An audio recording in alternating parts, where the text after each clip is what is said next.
Maksud utama daripada diutusnya Rasulullah sallallahu alaihi wasallam ke alam ini tidak lain adalah untuk memperbaiki akhlak manusia.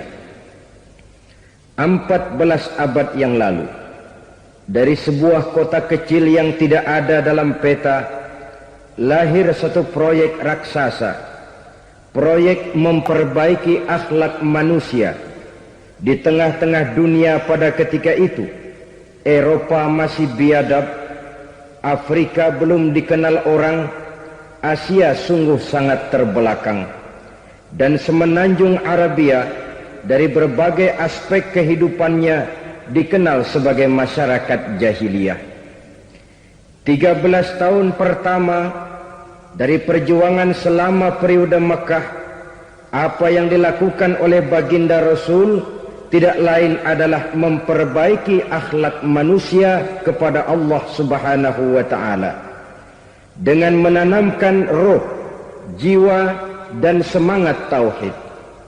Kita tahu bahwa masyarakat jahiliyah menyembah batu, menyembah patung, menyembah berhala yang mereka buat sesuai dengan kekayaannya masing-masing. 360 berhala di sekeliling Ka'bah merupakan bukti nyata dari sesembahan mereka. Yang kaya membuat berhala dari emas lalu disembah, yang setengah kaya bikin patung dari perak lalu disembah, yang hampir miskin bikin Tuhan dari kayu lalu disembah, yang miskin benar tepung terigu diadonin lalu dibentuk seperti wujud seseorang kemudian disembah, dan apabila selesai nyembah perutnya terasa lapar, Tuhannya habis dipretelin. Sepanjang sejarah kemanusiaan cuma masyarakat jahiliyah saja yang sampai makan Tuhan. Sesadis-sadisnya bangsa Indonesia belum pernah sampai makan Tuhan. Maka menghadapi manusia seperti ini, yang pertama dilaksanakan oleh Rasul memperbaiki akhlak mereka kepada Allah, menanamkan la ilaha illallah, bahwa tidak ada Tuhan yang perlu disembah selain daripada Allah Subhanahu wa ta'ala. Ini hakikatnya merupakan inti daripada ajaran Rasul-Rasul terdahulu. Kenapa? Seluruh Rasul bersumber dari satu sumber yang sama, yaitu dari Allah Subhanahu wa ta'ala. Maka prinsip ajaran ketuhanan yang mereka bawa tentu saja sama. Nabi Adam mengajarkan la ilaha illallah, Nabi Nuh mengajarkan la ilaha illallah, cuma tentu sambungannya Nuh Rasulullah. Nabi Ibrahim mengajarkan la ilaha illallah, Ibrahim Rasulullah. Nabi Musa mengajarkan la ilaha illallah, Musa Rasulullah. Bahkan Nabi Isa mengajarkan la ilaha illallah, Isa Rasulullah. Dan Nabi Muhammad mengajarkan la ilaha illallah, Muhammadur Rasulullah. Akhlak manusia kepada Allah dengan menanamkan tauhid. Jadi kalau ingin berakhlak yang benar kepada Allah, jaga tauhid, pegang teguh akidah. Saudara-saudara kaum muslimin rahimakumullah, lawan daripada tauhid adalah kufur. Kufur bisa dua, bisa kufur iman, bisa kufur nikmat. Kufur itu sifatnya, kafir itu orangnya. Ada orang kufur iman, dan ini merusak akhlak kepada Allah Subhanahu wa ta'ala. Kufur iman itu kadang-kadang bentuknya syirik, orangnya disebut musyrik. Kufur iman itu kadang-kadang bentuknya nifaq, orangnya disebut munafik. Kufur iman itu kadang-kadang bentuknya riddah, orangnya disebut murtad. Ini merupakan jenis daripada kufur-kufur iman dan tergelincirnya manusia daripada akhlak kepada Allah Subhanahu wa ta'ala. Benar, di zaman sekarang kita tidak menyembah berhala. Memang di zaman sekarang kita tidak menyembah patung. Iya, kita tidak berkeyakinan Tuhan lebih dari satu. Tapi kadang-kadang akhlak kita kepada Allah sering lentur dan luntur, sering bergoyang dan tergoncang, sering kena erosi dan polusi. Bahwa kita tidak menyembah Latta, Uzza, Manat dan Hubal seperti masyarakat jahiliyah dahulu, memang. Tapi Latta zaman sekarang, Uzza zaman sekarang, Manat dan Hubal di zaman sekarang, berhala-berhala di abad kita sekarang ini, kadang-kadang bernama harta, kadang-kadang bernama wanita, kadang-kadang bernama tahta, mungkin juga bernama Toyota. Sesuatu yang lebih kita agungkan daripada Allah, menjelmalah dia menjadi berhala-berhala di zaman kita sekarang ini. Manakala kita di kantor sudah lebih takut kepada kepala bagian kita daripada kepada Allah, maka Tuhan kita barangkali adalah kepala bagian kita. Manakala kita sudah lebih takut kepada manusia daripada kepada Allah, bergeserlah akhlak kita kepada Allah, mengagungkan manusia dan menomorduakan Allah. Maka di zaman sekarang akhlak kita kepada Allah sering kena erosi, sering kena polusi. Mungkin karena sulitnya lapangan kerja, tingginya tensi ekonomi, persaingan hidup yang makin tajam, sulitnya mencari lapangan kerja, orang kadang-kadang nekat. Sedikit pertimbangan, picik pandangan, mudah melakukan potong kompas, sehingga terjadilah perbuatan-perbuatan yang memelencengkan akhlak kita kepada Allah Subhanahu wa ta'ala. Kadang-kadang terjebak mempercayai selain daripada Allah. Kadang-kadang terjebak di dalam mengagungkan yang selain daripada Allah lebih dari yang seharusnya. Terkenalah akhlak kita kepada Allah jaringan-jaringan erosi dan polusi. Kufur sebagai lawanan daripada tauhid merupakan sifat daripada orang yang tidak berakhlak kepada Allah. Bentuknya pertama bisa syirik. Syirik itu artinya meyakini ada Tuhan lain selain daripada Allah. Itu yang namanya syirik. Jadi percaya Tuhan ada, cuman Tuhannya kelebihan. Itu yang disebut syirik, dan itu merupakan cerminan dari akhlak yang rusak kepada Allah Subhanahu wa ta'ala. Berkeyakinan Tuhan lebih dari satu, berkeyakinan bahwa Tuhan itu beranak atau diperanakkan, atau mengagungkan sesuatu sama dengan Allah, atau menjadikan yang selain Allah sebagai tujuan akhir daripada perjalanan kehidupan ini, maka itu sudah terjebak kita dalam musyrik. Dan syirik satu dosa yang tidak berampun. Bahasa kasarnya, yang namanya syirik itu jenis bapak moyangnya dosa. Saudara-saudara, sebab itu saya pesan, kalau memang terpaksa, biasanya yang tinggal di kota-kota besar itu kalau tidak kepengen dosa kan susah. Kalau terpaksa harus bikin dosa, cari yang kecil-kecil saja, yang kira-kira taubatnya gampang. Umpamanya pulang sholat Jumat nukar sendal, umpama, yaitu jelas dosa. Tapi dosa yang taubatnya agak mudah. Jangan sampai terjebak ke dalam syirik, menyekutukan Allah. Kalau sudah menyekutukan Allah, Allah dimadu, murka benar Allah kepada kita. Innallaha la yaghfiru ayyushraka bih wa yaghfiru ma duna dzalika liman yasha. Allah tidak akan memberi ampun kepada orang yang menyekutukannya dengan sesuatu, tapi Allah mau mengampunkan dosa yang selain itu bagi orang yang dikehendakinya. Jadi orang-orang yang sudah terjebak syirik, menyekutukan Allah, meyakini ada Tuhan lain selain daripada Allah, meyakini Tuhan beranak atau diperanakkan, bagaimanapun baiknya mereka di dunia, bagaimanapun sosial jiwanya, bagaimanapun pemurah tangannya memberikan santunan dan pertolongan kepada orang lain, kalau sudah syirik, seluruh nilai kebaikannya akan tidak ada gunanya lagi. Karena tidak ada tempat nilai kebaikan itu bergantung. Sedangkan kita berbuat baik agar diterima oleh Allah. Kalau Allahnya marah kepada kita, siapa yang akan menerima nilai kebaikan itu sendiri? Ini bentuk yang pertama. Yang nyata-nyata menyembah berhala, syirik. Yang nyata-nyata beriktikad Tuhan lebih dari satu, syirik. Atau yang tersamar. Yang tersamar itu yang sering jadi penyakit kita. Saya sejak ada perkutut ini di rumah, perkutut. Saudara-saudara, yang merusak akhlak kepada Allah, yang merusak tauhid setelah syirik, bisa juga berbentuk nifak.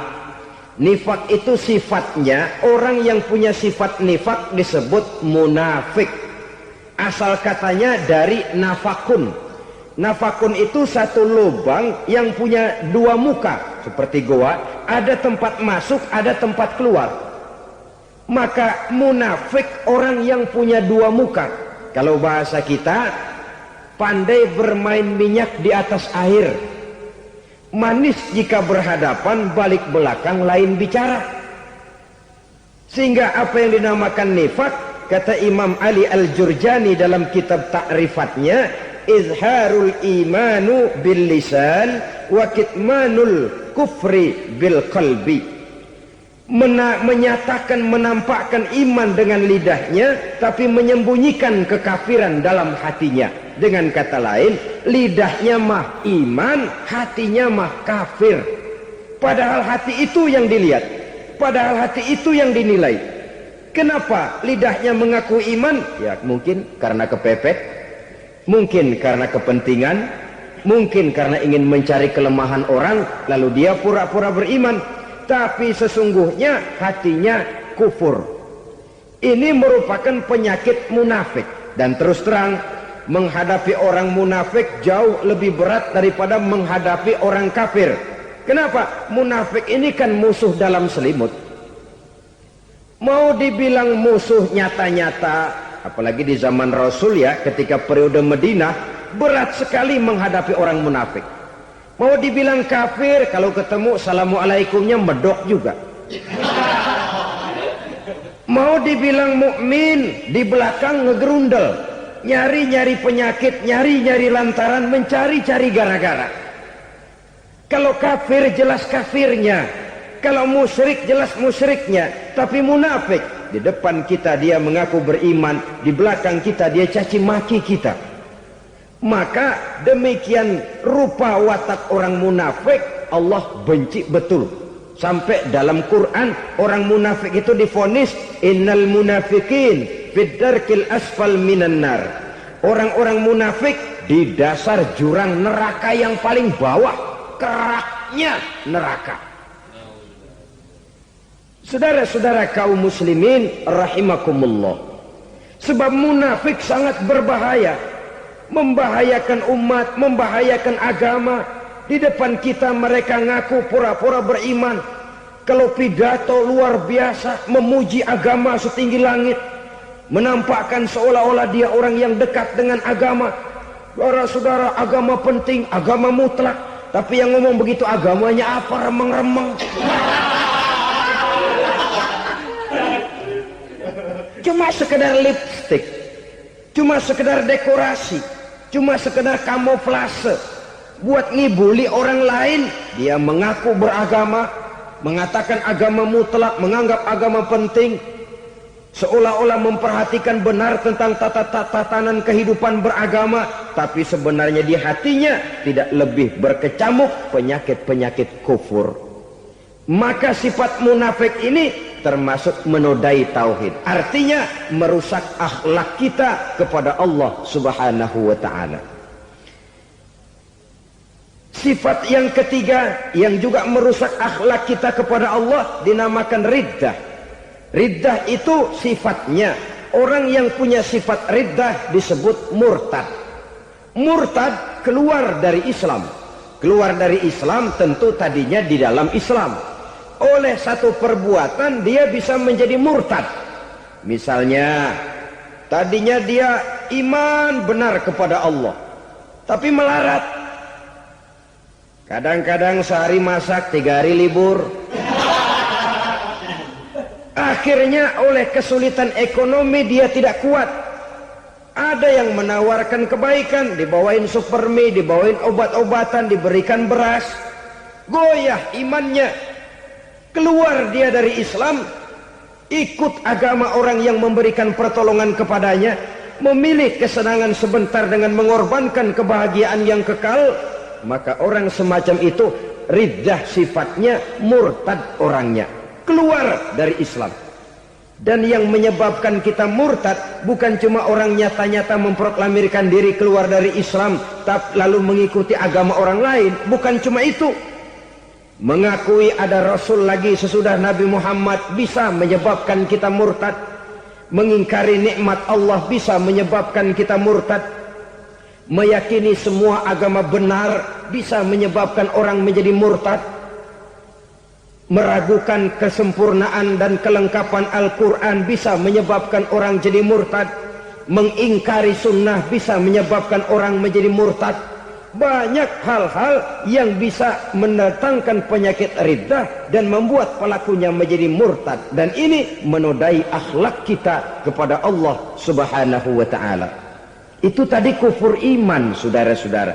Nyata-nyata mengingkari Allah, baik dalam bentuk syirik, nifak ataupun riddah. Kufur yang kedua dinamakan kufur nikmat. Apa itu kufur nikmat? Sitru nikmatil mun'im au ya'malu fi mukhalafatil mun'im. Menutup-nutup nikmat Allah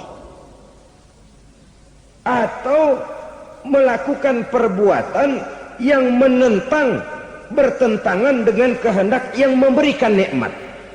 Jadi kufur nikmat pertama, nutup-nutupin Tuhan. Tuhan jalingin. Duit lu banyak amat, dari mana? Gua kerja. Lalu kerjanya nomor 1. Orang yang berakhlak kepada Allah, dia akan menjawab, kamu uangnya kok banyak, dari mana? Rizki dari Allah. Caranya, saya kerja. Kerja itu cara, rizki itu dari Allah datangnya. Bukankah di zaman sekarang kita sering terpleset? Ini merupakan cerminan dari rapuhnya akhlak kita kepada Allah Subhanahu wa ta'ala. Karena usaha saya memang, karena saya peras keringat banting tulang, tentu. Tapi sadarkah kita bahwa sepanjang yang bisa kita lakukan cuma berusaha, peras keringat banting tulang, pergi pagi pulang sore? Tapi bisakah kita memastikan hasil usaha kita? Apalagi yang paling dekat, misalnya saja yang sungguh-sungguh di luar jangkauan kemampuan kita, soal rezeki, soal jodoh, soal maut. Kitakah yang mengatur? Kitakah yang menentukan? Subhanallah. Manusia sungguh tidak berdaya menghadapi 3 hal paling pokok ini. Rezeki, kita cuma bekerja. Kitakah yang menentukan? Tidak. Kita berusaha saja, rezeki belum pasti dapat. Apalagi kalau kita tidak berusaha. Jangan terjebak dalam fatalisme. Belum perang udah nyerah. Emang dasar rezeki datangnya dari Tuhan, gak usah kerja. Dan ntar juga kalau dia datang.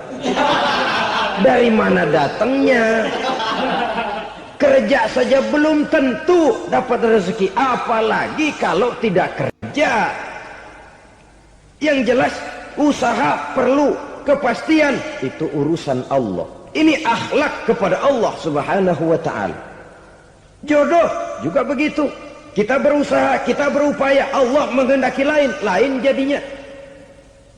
Maut juga begitu. Siapa sih yang pengen ngadepi maut? Siapa sih yang pengen mati? Siapa sih yang pengen ketemu malaikat Israel? Tidak seorang pun kalau ditanya, kecuali mereka yang putus asa ya. Kalau otaknya masih normal, mau mati mesti belakangan dulu dikit. Tapi yang satu itu saudara, kalau dia sudah datang, tenaga mana yang bisa menolak? Kalau dia sudah berkunjung, kekuatan mana yang bisa menghindar? Kalau dia sudah ingin bertemu, kemana kita bisa melarikan diri? Manusia sepanjang yang dia lakukan hanya berusaha, tapi kepastian, ketentuan dari Allah Subhanahu wa ta'ala. Orang yang kufur nikmat, nutupin Allah. Dia merasa rezekinya adalah mutlak peres keringatnya. Seolah-olah Allah nggak punya peranan apa-apa di situ. Oh, ini kan saya bisa rumah begini karena saya kerja keras. Oh, ini mobil saya begini saya kerja keras. Peres keringat, banting tulang, keras.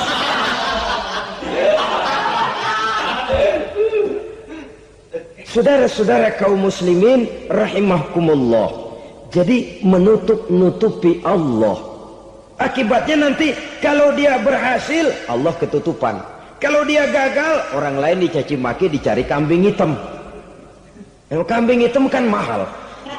Karena orang sering cari-cari kambing hitam. Jarang orang mau jujur kalau bertemu kesulitan lalu mencari sebab pada dirinya sendiri. Yang paling enak ya nyalain orang. Lo begitu. Orang lain yang paling enak kita salahin. Au ya'malu fi mukhalafatil mun'im, atau dia melakukan sesuatu yang tidak sesuai dengan kehendak yang memberikannya nikmat. Diberikan kita tangan, mulut sih nggak berhenti. Terima kasih Tuhan, alhamdulillah saya dikasih tangan. Cuma nih tangan enteng mat nabokin orang mulut. Itu sudah mukhalafatul mun'im, bertentangan dengan kehendak yang memberikan nikmat. Diberikan harta, mulutnya mah basah. Terima kasih Tuhan, alhamdulillah dikasih harta. Tapi pelitnya minta ampun. Kikir, koret, medit. Ini juga termasuk kufur nikmat. Mempergunakan suatu nikmat bertentangan dengan kehendak daripada yang memberikan nikmat itu sendiri. Saudara-saudara kaum muslimin rahimakumullah. Oleh karenanya kufur iman memang lebih bahaya daripada kufur nikmat.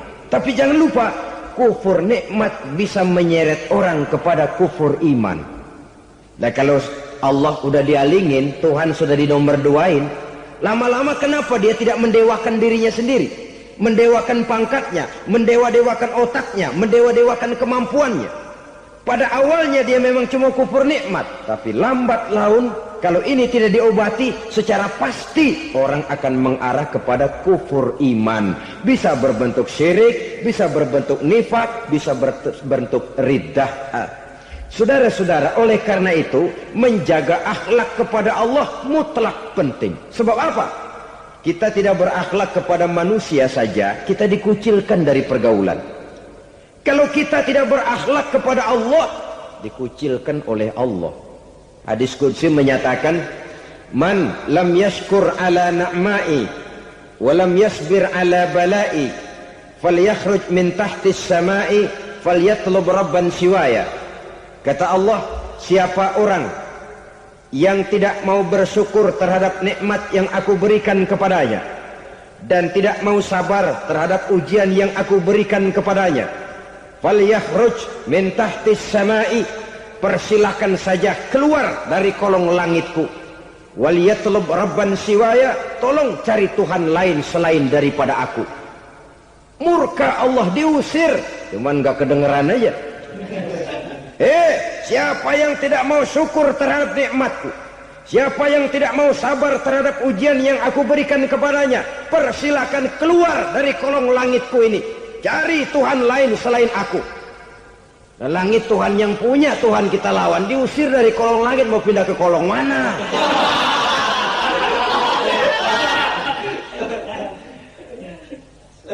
Jadi jangan merasa kufur nikmat kan enteng. Iya, kelihatannya begitu, tidak sebahaya kufur iman. Tapi kufur nikmat ini merupakan anak tangga yang kalau kita sudah mulai naik, kita akan naik terus sampai kepada tingkat di mana kita mengalami kufur iman. Kalau sudah ke sana, maka akhlak kita kepada Allah terkenalah erosi, terkena polusi, hancur akhlak kepada Allah, dan itulah sumber kesengsaraan abadi. Kalau cuma kita tidak berakhlak kepada manusia, barangkali resikonya cuma kehidupan di dunia ini. Mungkin juga ada kehidupan akhirat. Tapi kalau sudah tidak berakhlak kepada Allah, dunia akhirat kita rugi dan celaka. Maka pada kesempatan ini saya mengajak, marilah jaga baik-baik akhlak kita kepada Allah. Satu kali kita bertauhid, sampai mati kita bertauhid. Satu kali la ilaha illallah, jangan tergelincir lagi kita keluar daripada kalimat itu. Satu kali kita bertuhankan Allah, jangan bertuhan yang lain selain daripada Allah. Jangan sekutukan Allah, jangan samakan Allah dengan sesuatu, jangan mengangkat yang lain sama agungnya dengan Allah. Sebab dengan demikian kita seolah-olah sudah mengotori akhlak kita kepada Allah Subhanahu wa ta'ala. Ini berat, saudara-saudara. Ini tidak ringan. Kadang-kadang saya katakan tadi, masalah ekonomi. Kadang-kadang persaingan hidup yang makin tajam, di tengah lapangan kerja yang makin sulit, di tengah orang banyak potong kompas. Kalau berpatokan kepada nilai tauhid, la ilaha illallah, tidak ada Tuhan selain Allah, maka saya tidak akan takut kecuali hanya kepada Allah. Saya tidak akan menggantungkan hidup kecuali hanya kepada Allah. Saya tidak akan minta rezeki kecuali hanya kepada Allah. Kadang-kadang situasi yang nekat membuat kita kehilangan keseimbangan, kehilangan pertimbangan, picik pandangan. Akibatnya kita merusak akhlak kepada Allah Subhanahu wa ta'ala. Ironinya kan orang sekarang kalau ditanya, lu nyolong ya? Iya. Kok berani? Emang. Lu nggak tahu Tuhan lihat? Tahu. Kok nyolong juga? Biarin. Kalau Tuhan mah lihat, jangan ribut. Enggak ribut katanya. Kalau orang lihat, 2 orang saja tahu, geger kelurahan. Ini kan sudah mendustai dirinya sendiri, sudah merusak akhlaknya kepada Allah Subhanahu wa ta'ala. Tuhan enggak ribut katanya. Saudara hadirin yang saya hormati, jadi oleh karenanya akhlak kita kepada Allah merupakan basis daripada kehidupan beragama. Kalau itu sudah mulai rapuh, mulai terkena erosi dan polusi, mulai rusak, dikhawatirkan nanti nilai ibadah kita kepada Allah juga akan turut ambruk karenanya. Saudara-saudara kaum muslimin rahimakumullah, tugas yang kedua memperbaiki akhlak manusia kepada sesama manusia. Kita tahu Islam sesuai dengan namanya adalah agama damai. Maka akhlak manusia kepada sesama manusia menempati porsi yang penting dalam kehidupan beragama. Bagaimana seorang muslim bergaul, bertata krama terhadap sesama manusia. Mari kita lihat lebih jauh persoalannya. Untuk memudahkan pembicaraan dari kacamata agama, kita kelompokkan saja manusia itu dalam 2. Pertama yang seiman dan yang kedua yang tidak seiman. Yang tidak seiman itu kita sebut saja kufur atau kafir. Nah, kepada yang kafir pun kita diajarkan untuk berakhlak. Apalagi kepada yang memang nyata-nyata seiman, sekeyakinan, seakidah. Kemanapun Islam datang, ke negara manapun ia masuk, ia tidak menaburkan kerusakan. Jadi tidak benar kalau orang pernah itu menggambarkan, saking sentimennya seorang orientalis pernah menggambarkan Nabi Muhammad di tangan kirinya Quran, di tangan kanannya pedang. Menggambarkan seolah-olah Islam dikembangkan dengan kekerasan. Sebenarnya tidak sama sekali. Kalaupun dalam sejarah perkembangan Islam pernah terjadi perang, maka perang dalam Islam sesungguhnya apabila kita amati sejarahnya bukan untuk memaksakan agama, karena memang agama tidak bisa dipaksakan, tetapi justru untuk mempertahankan agama dari segala macam hambatan, rintangan, hinaan dan fitnahan. Tapi kemanapun yang jelas Islam masuk, dia tidak pernah membuat kekacauan, kerusuhan ataupun penghancuran. Candi Prambanan bahkan dipugar, gereja-gereja tidak ada yang dihancurkan oleh umat Islam. Kenapa? Islam agama damai. Soal agama, soal lakum dinukum waliyadin. La ikraha fid din, qad tabayyana ar-rusdu minal ghayy. Tidak ada paksaan dalam beragama, sebab nyata yang benar dengan yang tidak benar. Belum pernah ada orang kafir masuk ke perkampungan orang Islam lalu dikejar-kejar, diteriakin kafir, kafir, sunatin.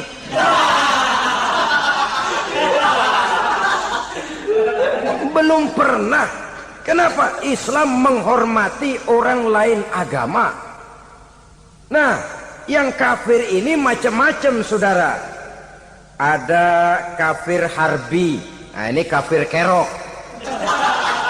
Ini kafir yang nyata-nyata memproklamirkan permusuhan kepada umat Islam. Nyata-nyata mengganggu ketenangan umat Islam. Kafir yang seperti ini yang boleh diperangi.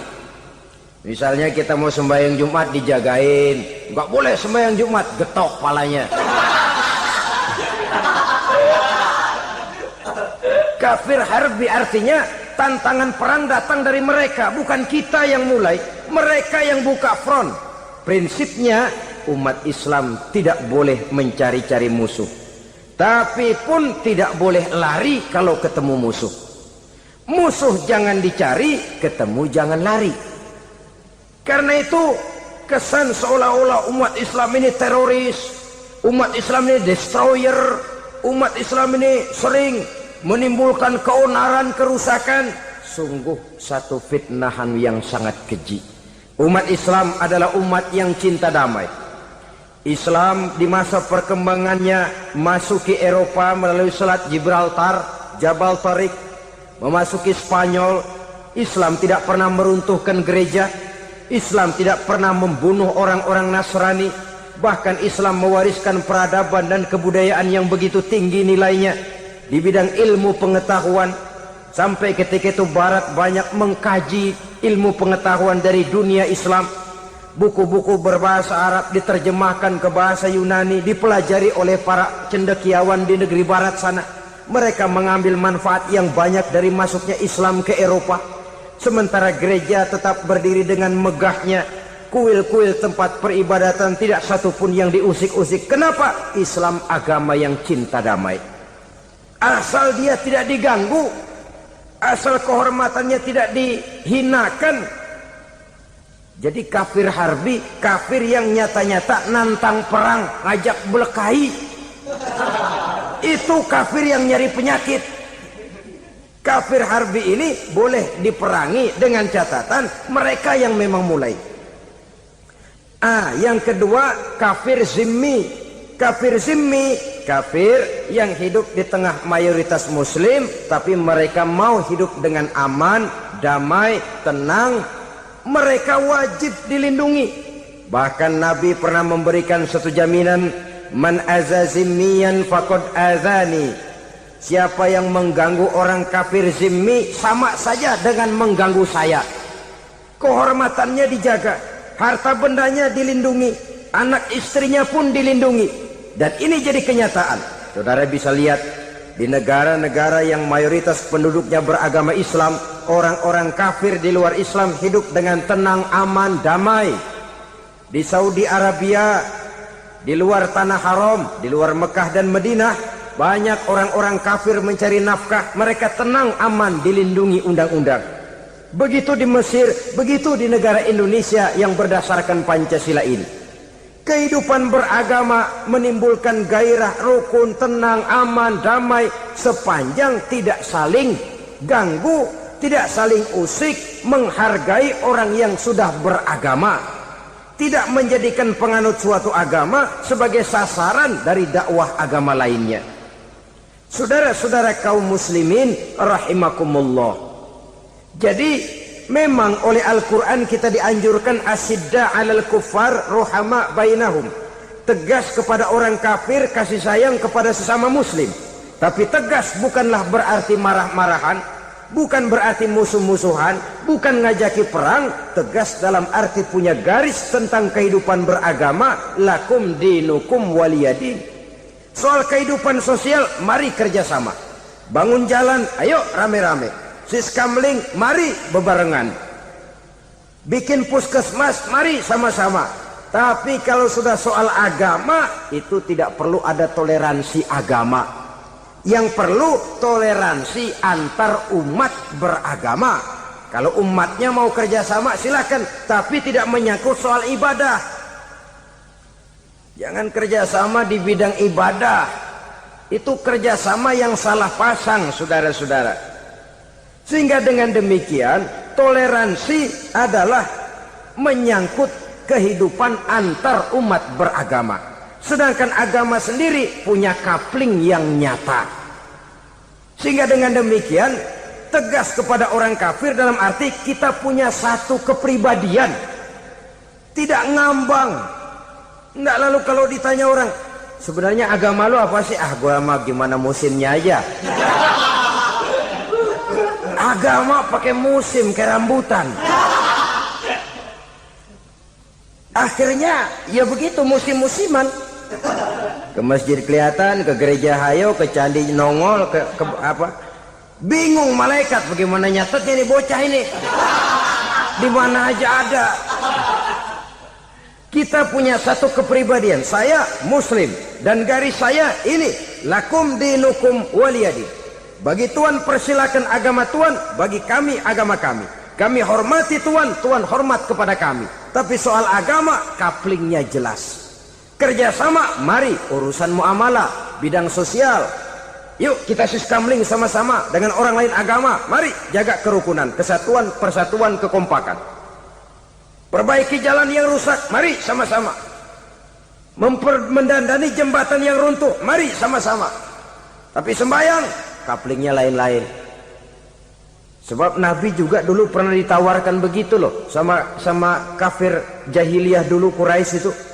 Sudah Muhammad, sekarang begini saja, kita join aja daripada marah-marahan. Hari ini saya oke menyembah Tuhanmu Allah. Besok gantian kamu menyembah Tuhan kita Latta, Uzza, Manat dan Hubal. Turun, qul ya ayyuhal kafirun la a'budu ma ta'budun. Soal ibadah couplingnya jelas, tidak boleh dicampur adukkan. Sebab kalau tidak, kita akan mulai kehilangan identitas diri. Dan disitulah krisis kehidupan keyakinan beragama dimulai. Dari krisis identitas. Hujan gede kan mulainya gerimis dulu. Di mana-mana ya gerimis dulu. Gerimis makin lama makin gede. Kita akan mulai dengan kehilangan identitas diri. Dari sana nanti kita malu mengakui keislaman kita. Kalau orang Islam malu mengakui keislamannya, ini kan ironi, menyedihkan. Ngakui Islamnya saja malu, menonjolkan keislamannya malu. Tidak ada rasa bangga beragama. Padahal ini modal dasar. Hanyalah dengan rasa bangga beragama, kita lalu konsekuen. Bangga yang tidak konsekuen. Wah, pokoknya kan gua kan Islam. Agama yang paling benar. Tapi hidupnya sendiri jauh dari tuntunan Islam. Itu bangga yang tidak beralasan. Bangga yang tidak perlu dibanggakan sebenarnya. Kebanggaan yang membuat kita konsekuen dan dekat dengan kehidupan beragama. Jadi dengan demikian saudara-saudara, kepada non-muslim kita juga harus berakhlak. Bukankah ini sudah dicontohkan oleh Rasul? Bagaimana beliau disambiti orang di Taif, yang menyambiti malah didoakan. Bagaimana Suraqah mau membunuh beliau, malah Suraqah didoakan. Bagaimana Abu Jahal dan Abu Lahab saking mangkalnya. Ini Abu Jahal pernah gali lubang di kamarnya sendiri, di depan tempat tidurnya. Setelah dia gali lubang, ditutupin pakai keraras korma. Lalu dia tarik selimut, belagak meriang. Dia pesan pesuruhnya, bilangin Muhammad encangnya meriang. Pamannya sakit, minta ditengokin. Nabi dengan segala husnuzonnya berangkat nengokin. Abu Jahal dari balik selimut ngintip. Ah, itu dia Muhammad, itu dia tuh. Dia tuh, masuk Dani, masuk. Mulai di jalan, senang Abu Jahal. Ah, terus dah. Begitu ke pelosok, masuk ke lubang, gue pendem terus lalu. Memang niatnya mau mencelakakan Nabi. Sudah tinggal beberapa langkah lagi Nabi akan berjalan ke arah lubang itu. Malaikat Jibril ngasih tahu, Muhammad, Abu Jahal pamanmu cuma pura-pura sakit. Di depan tempat tidur itu ada lubang sudah dia gali untuk menjerumuskan kamu. Sudah, balik pulang. Balik badan Nabi. Sudah hampir mau melangkah, kakinya malah muter pulang. Abu Jahal yang ngelihat Nabi sudah hampir jatuh nggak jadi, balik pulang. Lupa kalau lagi sakit. Udah Muhammad buruan sini. Nabi ke pintu, dia kejar. Dia lupa sama lubang yang dia gali. Begitu dia kejar, dia yang kepelosok masuk ke dalamnya. Sejak saat itu ada pepatah, man hafara hufratan waqa'a fiha. Siapa yang suka nggali lubang, dia sendiri bakal terpelosok ke dalamnya. Jatuh dia ke lubang yang dia gali. Padahal ya paling banter 2 atau 3 meter paling dalam. Dari dalam lubang itu dia teriak-teriak, Muhammad, tolongin, pamanmu kecebur. Kasih tahu Muhammad, kasih tahu. Datang lagi lah pesuruhnya, Muhammad, pamanmu Abu Jahal kecebur, minta tolong diangkatin. Sudah diulur tambang, habis sambung lagi, nggak bisa sampai. Masa iya, cuma kamu yang bisa nolong. Apa yang dilakukan Nabi? Balik mau nolongin. Akhlak. Kita kalau ada orang gali lubang buat nyeburin kita, dia sendiri yang kecebur. Gorok gua kagak lemin loh. Mati sekalian dah. Nabi mah enggak, balik nolongin tuh Abu Jahal. Kenapa paman kecebur? Iya Muhammad, tolong, tambang udah diulur-ulur, sambung-sambung nggak sampai. Aduh kasihan paman, nih pegang tangan saya. Nabi cuma ulurin tangan, nyampe dipegang oleh Abu Jahal. Diangkat ke atas. Nyampe atas, apa kata Abu Jahal? Tambang bergulung-gulung nggak nyampe, kamu cuma pakai tangan doang kok bisa Muhammad, hebat banget sihirmu.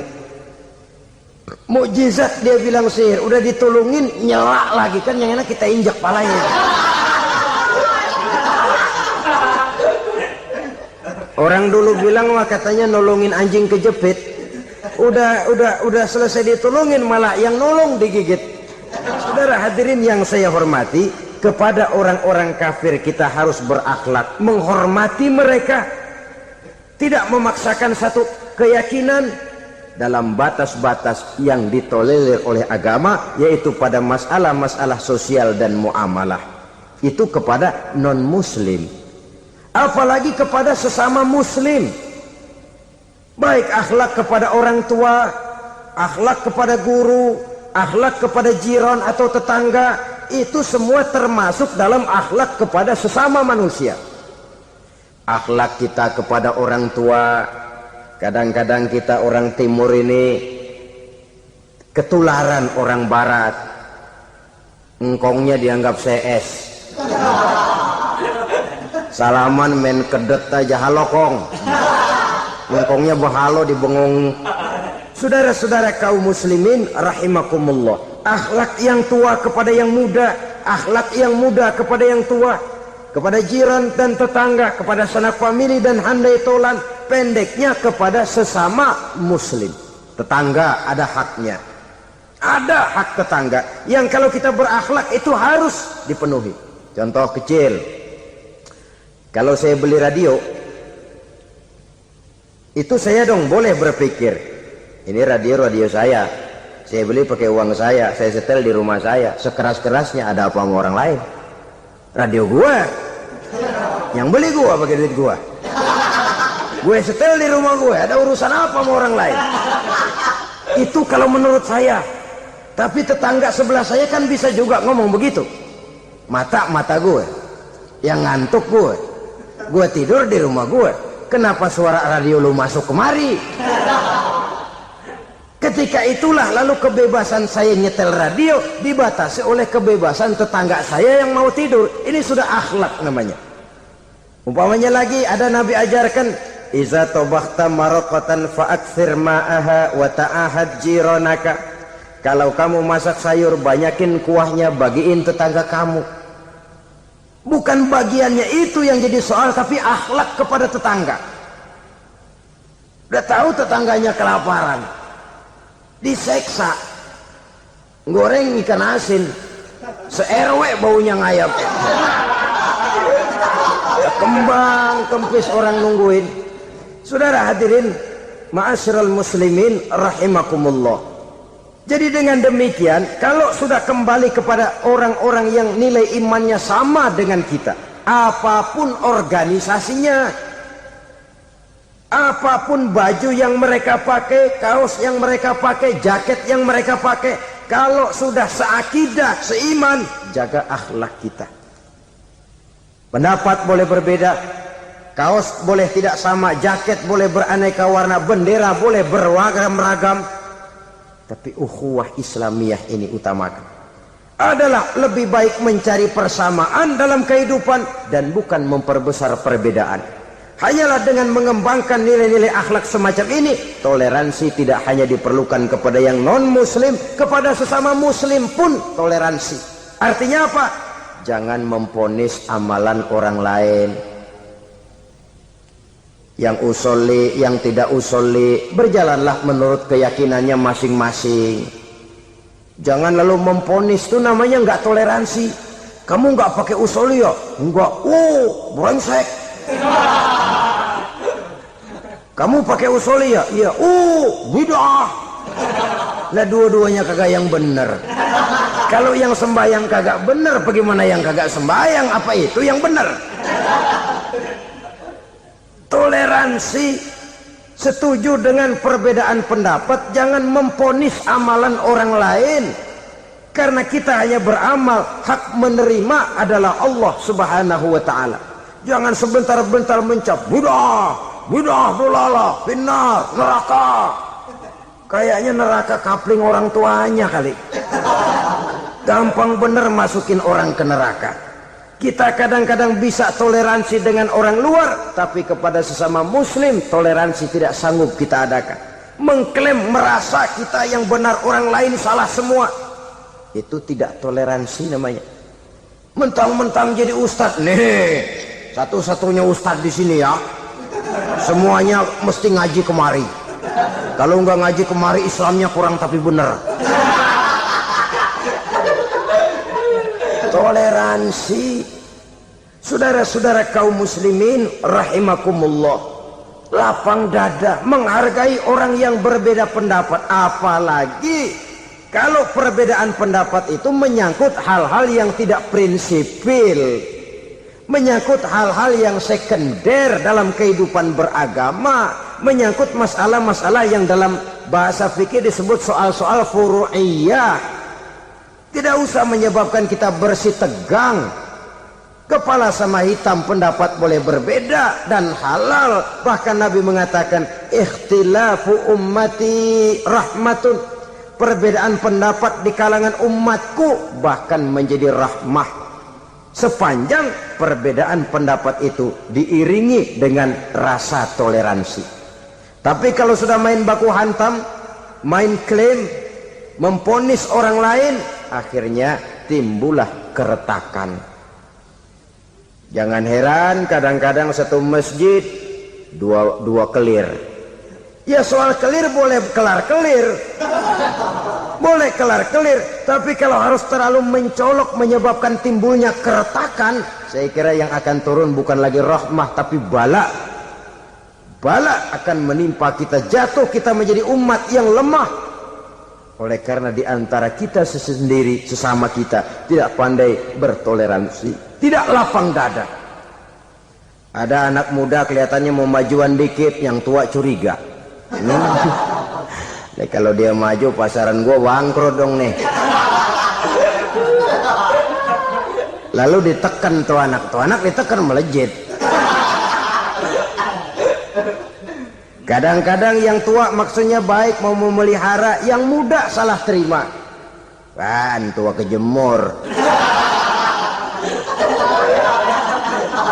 Dari dulu sampai sekarang gitu-gitu doang. Anak kemajuannya. Padahal yang tua barangkali maksudnya juga baik, mau memelihara. Sebenarnya kalau kita bisa mencoba mencari titik temu dengan alur komunikasi, tidak merasa diri yang paling benar, tapi toleransi, boyak menerima pendapat orang lain, setidaknya mau mendengar omongan orang. Yang susah kalau udah kena penyakit, nggak mau ngerti omongan orang, nggak mau nerima pendapat orang. Kodok di kolong tempayan, cukeng kayu asem, asal ijo udah ijo aja ijo dah. nggak ngerti omongan orang. Yang kayak begini yang orang jadi kesandung.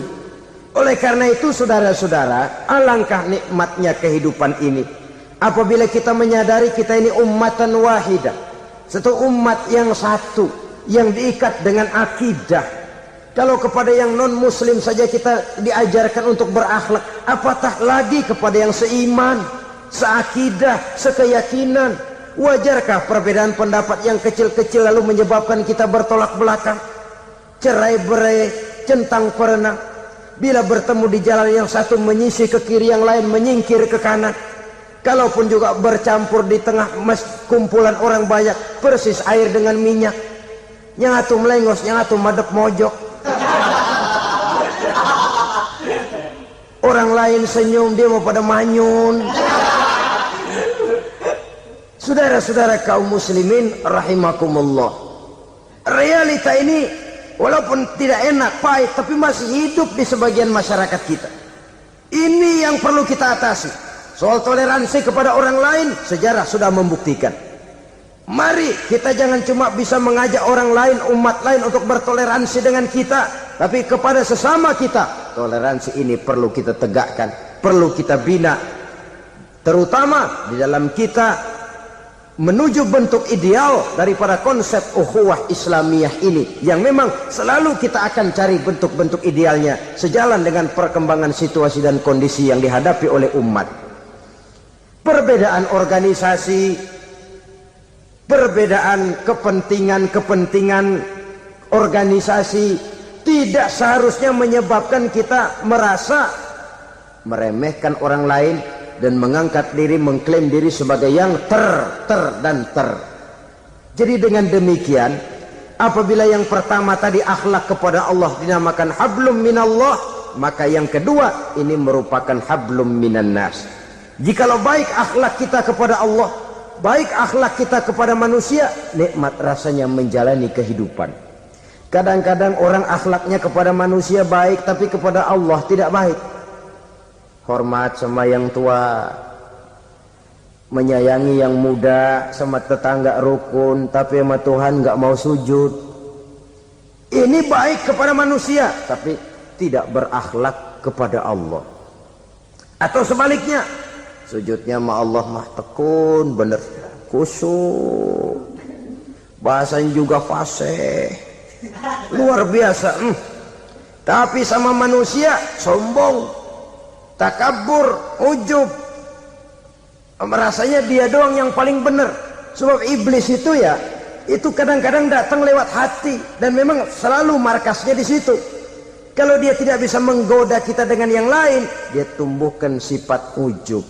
Dia bisikin, wah memang di kampung ini yang paling banyak ibadahnya ente, yang lain mana, lihat tuh kerocok semua.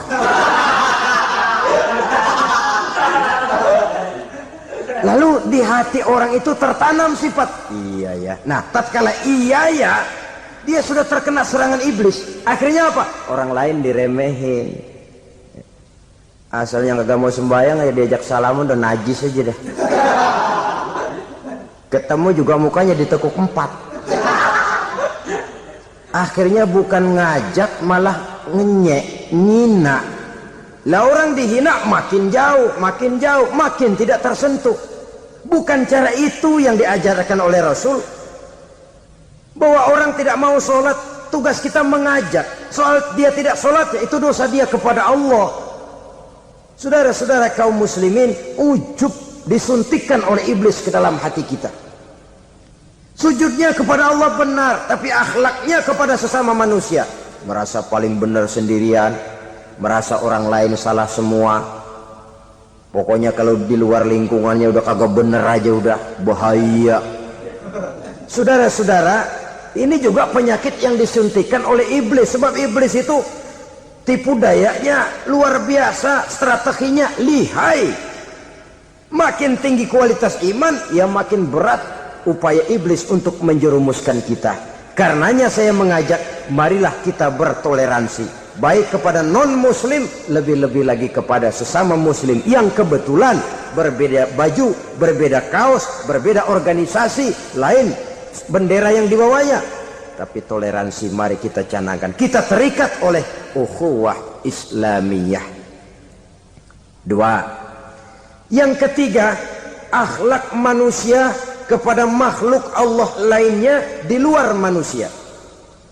Islam, saudara-saudara, dengan berakhlak kepada Allah, berakhlak kepada sesama manusia, berakhlak kepada makhluk Allah di luar manusia, baik flora maupun fauna, maka mudah-mudahan akan terciptalah satu ekosistem, satu lingkungan hidup yang membuat kita nikmat menjalani kehidupan ini. Inilah saja yang kita bicarakan pada pertemuan kali ini. Terima kasih atas segala perhatian, mohon maaf atas segala kekurangan. Marilah kita membina nilai-nilai akhlak walaupun berat tantangannya. Sungguh lebih baik rakyat rendah yang berakhlak tinggi daripada pejabat tinggi yang berakhlak rendah. Karena nilai manusia pada akhirnya ditentukan oleh akhlaknya itu.